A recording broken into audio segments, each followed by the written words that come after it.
আসসালামু আলাইকুম। সম্মানিত লিচু চাষি ভাইয়েরা, আপনারা সকলে ভালো আছেন। লিচু এখন পাকা পর্যায়ে অতিক্রম করবে।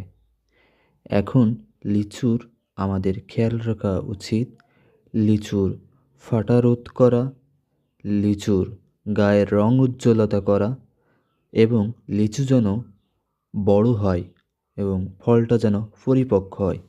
সেক্ষেত্রে আমাদের করণীয়, আমাদের এখন যে করণীয়গুলো থাকবে, লিচুর ফল ফাটা এবং গায়ের রং উজ্জ্বলতা করার জন্য, দাগ চোখ মুক্ত করার জন্য আমাদের এই সময়ে লিচুতে কার্বনডাইজিম গ্রুপের যে কোনো ওষুধ লিটারে 2 গ্রাম অথবা ডাইফেনাকোনাজোল অ্যাজোস্ট্রোবিন লিটারে 1 মিলি করে স্প্রে করতে হবে।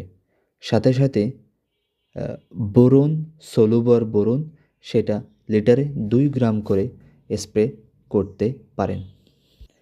এবং পোকামাকড় রোধ করার জন্য আমাদের এই সময়ে আইসোসাইক্লোসিরাম, ইমিডাক্লোরোপিড কিংবা ক্লোরনট্রানিফল কিংবা ল্যামডাসাইলোথ্রিন যে কোনো একটা গ্রুপের ভালো কোম্পানি দেখে তাদের কীটনাশক ব্যবহার করলে এ সময়ের পোকা দমন করা খুব ভালো হবে।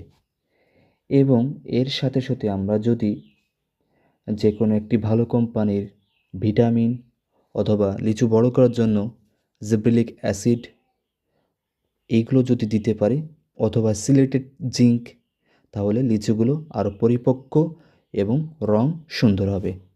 আসসালামু আলাইকুম, সবাই ভালো থাকবেন।